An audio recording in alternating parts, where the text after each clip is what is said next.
Shout out the movie line if you know it. If there's anything that this horrible tragedy can teach us, it's that a male model's life is a precious, precious commodity. Yeah. Because we have chiseled abs and stunning features, it doesn't mean that we too cannot die in a freak gasoline fight accident. What is it? Zoolander.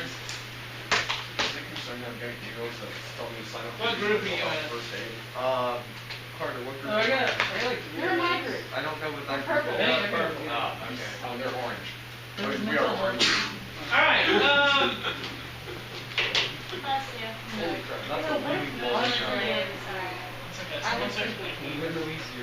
It's worth We were getting nothing. Honestly, can we like take a group once? Can you what? Can we like pick our yoga groups once? Nope. No. Yeah, I would take. You'll be fine. There's some trick questions. Feeling is mutual. Alright. You ready? Yes. Cell signaling. I don't have any magnets for this, but I'm working on them. Hopefully I'll have them in a couple of days. If there's anything that this horrible tragedy can teach us, it's that. Alright. So, we need to try to understand what cell signaling is about. So cells have a way of communicating with one another. We call that cell signaling. And they ask a lot about it on the AP exam. This is one of the big chapters that they like to really test over. Cells can actually signal themselves. We call that autocrine signaling. Autocrine means it signals itself. So what the cell does is it makes molecules, signaling molecules, little chemicals, and they can diffuse out of the cell. And they can also diffuse back into the cell. And the cell can receive those very chemicals that it sent out. It can receive its own message, basically, and it can respond to the message. And I'll show you how that signaling works, but it basically uses receptor proteins. They have a certain shape. And whenever the receptor proteins receive a signal, the cell reacts in some way. So in this case, the cell is actually signaling itself. Usually what it's doing is it's sending out these chemicals to signal other cells, but often it can receive the same signals it's sending. So we call that autocrine signaling. Now, here's a cell signaling a different cell through its gap junctions. Do y'all remember those junctions between cells called gap junctions? Yeah. There's a protein right there that forms a line of communication between two cells, and basically, kind of looks like this. Here's the membrane of one cell. Here's the membrane of another cell. And there's a protein channel in the membrane here. Kind of a protein that forms an opening here in this cell's membrane, you see. And the other cell has a protein there too. And so there is a kind of a doorway between the cells for this molecule, whatever the signaling molecule is. Let's pretend it's this blue ball here. Can go through that doorway, you see, from one cell to the other. Ta-da! But not Signaling every, through gap junctions. not every cell has that. though. Not every cell has it. Some do.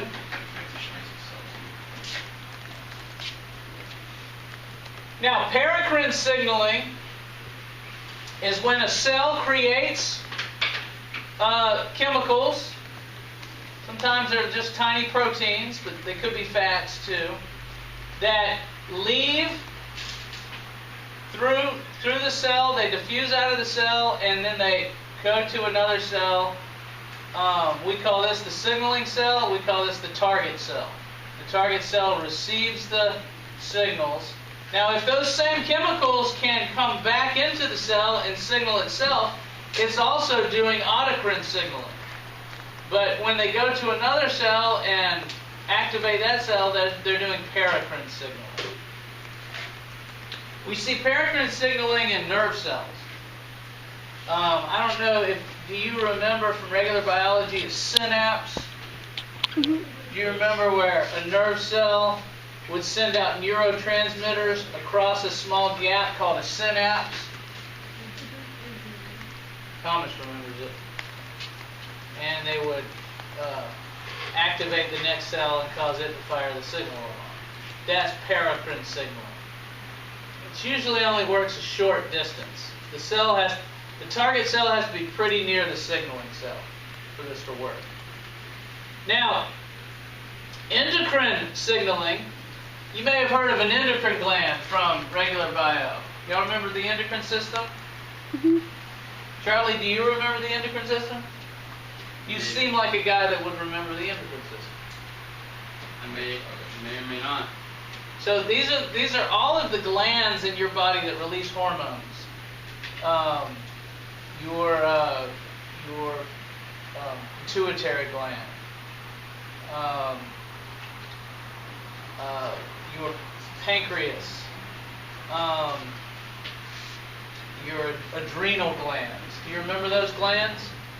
They will create what we call hormones, chemicals, and release them, and they will usually travel through the bloodstream. That's why it says bloodstream here. And they can go a long way and signal a target cell that might be far away. And so we call that endocrine signaling. So that's 4 types of signaling: autocrine, through gap junctions, paracrine, and endocrine. 4 types of signaling, 4 choices, multiple choices, multiple choice test. Huh? You see? Let's do it, David. See how that works, don't you? That was fast. You back? Yeah, just got Any better time. than ever? Okay. Here it shows an example of paracrine signaling. Here is the end of one nerve cell. These little chemicals in here are called neurotransmitters. A nerve signal will come to the end of a nerve cell. It will cause these neurotransmitters to be released by exocytosis. The little neurotransmitter chemicals move across a small gap. This is a very short distance. And then are picked up by the next cell. And they attach to receptors that have the right shape to capture them. And they will cause a signal to be sent down the next cell. Question? Is the space in between called the synapse? This is called the synaptic cleft. The entire communication area is called the synapse. So that's the synaptic cleft. And then after the signal is sent, there are enzymes here that will destroy the neurotransmitters. So the neurotransmitters will not stay in this area. If they did, if the neurotransmitters weren't destroyed, the signal would continually be sent. You see? That's the way a lot of drugs work. Drugs might affect this enzyme that destroys the neurotransmitter and remove that, and so you continually get signals being sent. And stimulatory drugs are often like that. Keep sending signals when you don't need it. Like there are drugs that you can take, like LSD, that make you see things that aren't there. Well, it could be that they work to remove that enzyme that breaks down the neurotransmitter. So you keep sending signals. You're seeing things, and there's no real thing that's causing you to see them except it's in your brain. Actually, LSD I don't think actually works like that. LSD causes these mimics these neurotransmitters. So it's a drug that's like these neurotransmitters. I think. I'm not exactly sure. I have to look that one up. Would you like to see video footage of a synapse of a?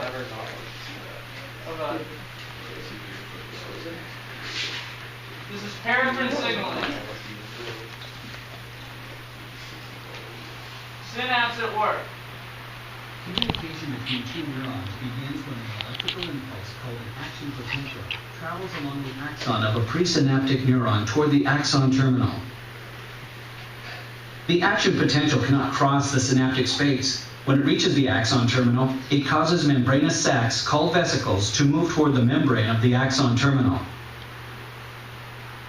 The membrane of the vesicle fuses with the membrane of the axon terminal, enabling the vesicle to release its contents into the synaptic space. The molecules released from the vesicles are chemicals called neurotransmitters. They drift across the synaptic space and bind to special proteins called receptors on the postsynaptic neuron. The binding of a neurotransmitter to its receptor can trigger an action potential in the postsynaptic neuron. That electrical signal then moves toward the cell body of the postsynaptic neuron. Now that the neurotransmitter has relayed its message, it releases from the receptor into the synaptic space. Some of the neurotransmitter is degraded by enzymes in the synaptic space, and some of the neurotransmitter is carried back into the presynaptic neuron through transporter proteins. The neurotransmitter that is taken back up into the presynaptic neuron is then repackaged into vesicles that can be released the next time an action potential reaches the axon terminal. The entire process repeats each time an action potential reaches the axon terminal of the presynaptic neuron. How about that? What do you think? Every time you move a muscle, that has to happen to make the muscle fire. The nerve signal coming from your brain goes to your muscle and makes it react. Have you ever had like a muscle twitch, like your eyes twitching? Yes. That's like signals firing over and over and over and over again. That's how fast this can happen. Every twitch is another nerve signal coming from the brain. So what I just showed you on that video, that only takes thousandths of a second to occur. It's really fast. Molecules move really fast. How far is it like controlling your toes? Is there like delay? Yes, there's a slight delay.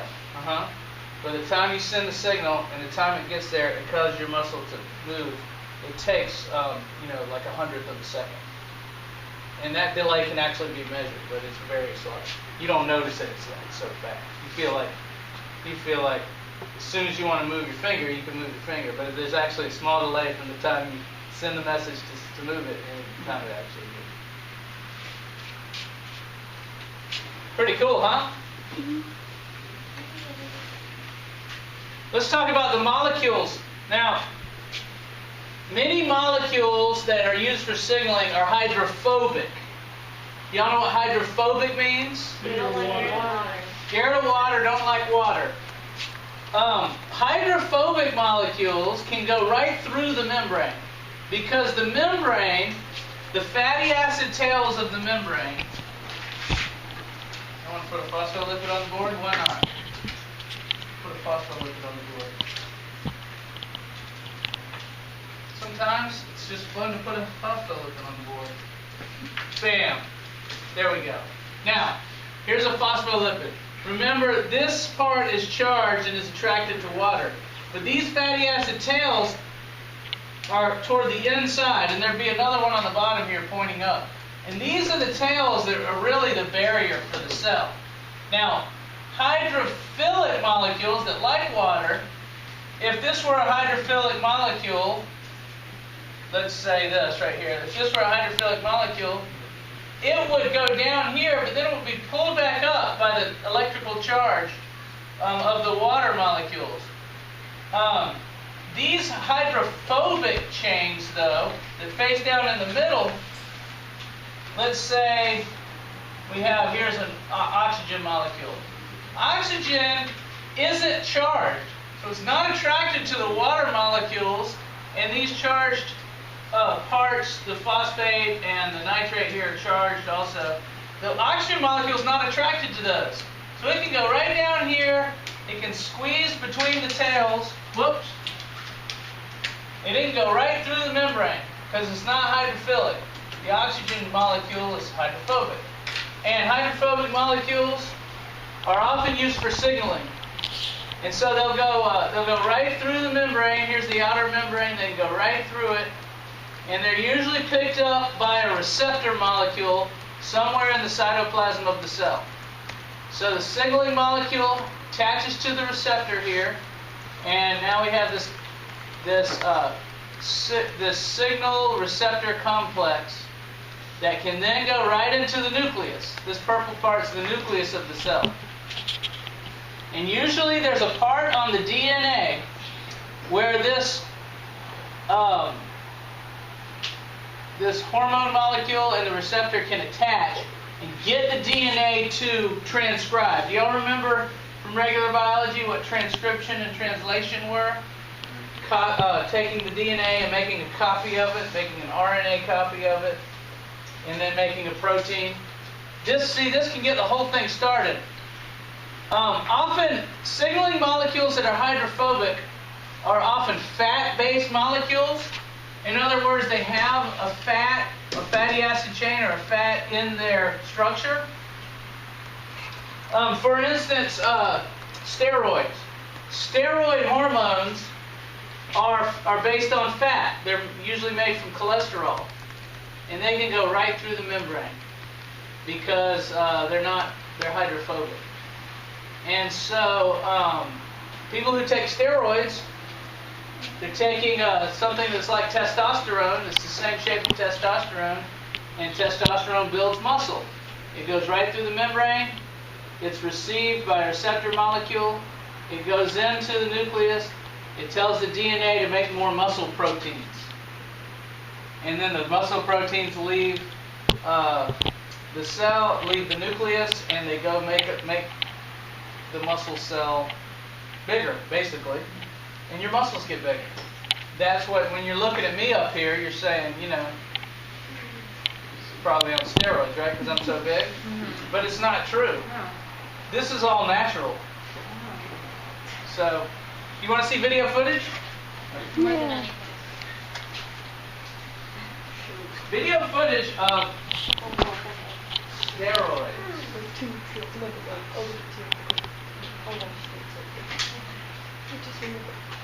Aldosterone is a lipid-soluble hormone that can easily diffuse through the plasma membrane. Inside the cell, aldosterone binds with an aldosterone receptor molecule in the cytoplasm. The aldosterone receptor complex moves into the nucleus and binds to DNA. The binding of the aldosterone receptor complex to DNA stimulates the synthesis of messenger RNA, which codes for specific proteins. The messenger RNA moves from the nucleus into the cytoplasm and binds to ribosomes, where it directs the synthesis of specific proteins. These proteins produce the response of the cell to aldosterone.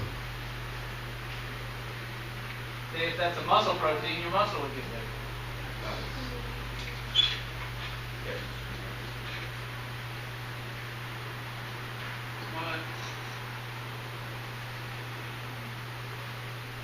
Make sense? Yes. Now, most signaling molecules are in fact not hydrophobic. Most signaling molecules can't get through the membrane. So instead what they do, they're hydrophilic. So they are going to be able to get through the membrane, but what they'll do is they'll attach to proteins in the membrane. Here's your membrane. Here's a protein. And the protein has an attachment site on it. This protein has a certain shape right there where the signaling molecule will stick to it. And when it sticks to it, you get some kind of reaction. Now, there's almost an infinite number of different reactions cells can do to signaling molecules. You don't have to know all the different reactions. In the example they're showing here, when the protein picks up the signaling molecule, it opens up a channel to let certain ions come in the cell.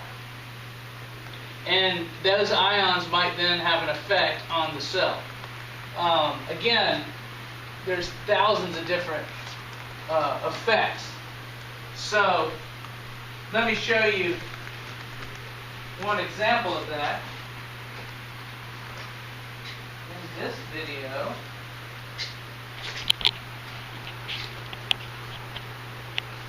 There are a number of ways that ion channels can open up in the cell membrane. There are two ways that are really important when understanding how a neuron sends signals to other neurons. The first one here is a chemical-gated ion channel, and it has a receptor site for a chemical. Now that chemical can come in and, let's say, a neurotransmitter and fit in the receptor. This will cause the receptor to open up, kind of like a key into a lock. Sodium can come rushing in and may affect another type of ion channel, but this is voltage gated. When the voltage around this ion channel gets to a threshold, a very specific level, then it too can open up and ions can come rushing in. So in this case, a chemical opened it up, and in this case, these positively charged ions came into the cell, changing the polarity around this ion channel and opened it up in that way. Ah, you all remember voltage-gated channels from earlier in the year? Thought we studied that. No.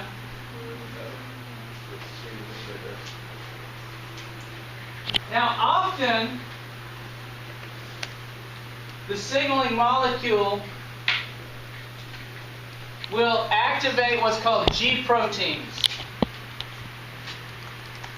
This is a certain type of receptor, which is called a G protein coupled receptor. GPCR, you'll often see for short. And what it is a protein that's attached to a group of 3 proteins called G proteins. And the reason they're called G proteins is because they have a molecule like ATP that will stick to them. But it's not ATP, it's GTP. Y'all remember when we saw GTP in the respiration pathway? We saw GTP briefly. Anyone remember that? I do. It happened in the Krebs cycle. Some GTP formed at the bottom of the Krebs cycle curve. Well, I'll get you some GTP magnets pretty soon. I'm working on those. But these G proteins here, there's 3 of them. There's an alpha, a beta, and a gamma. And they're all connected to this G protein coupled receptor. And so what happens is a signaling molecule comes in, this thing that's shaped like the oval here, and it comes in and it sticks to the receptor molecule. And what that does is it changes the shape of this receptor molecule. And it will cause the beta-gamma subunits here to be released. And as you can see in this next picture, the beta and gamma have been released. So there's one thing I left out. I'm sorry, before the beta and gamma are released. A GTP, which again is like ATP, a GTP molecule comes in and attaches to the alpha subunit of the G proteins. And the GDP that was there before is released. So we had a GDP.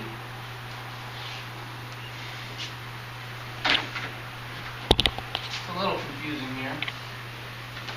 Ah! Lame. Oh. Try again. So here's your alpha subunit. It's got like this. This is ADP, but pretend it's GDP. It's got this GDP attached. Then you have this receptor protein. Move all this to the side. there's a receptor protein here. I'll just draw it. It's kind of shaped like this. And it's got a little receptor at the top. And then we have magnet overload. And then you have a couple other, let's say that's your beta and that's your gamma subunit. Alright, so here's what happens. Here comes your signal molecule. It attaches. So that's your signaling molecule right there, you'll see. This attaches. This thing kind of changes shape. The GDP is replaced by a GTP. And then the beta and gamma break away.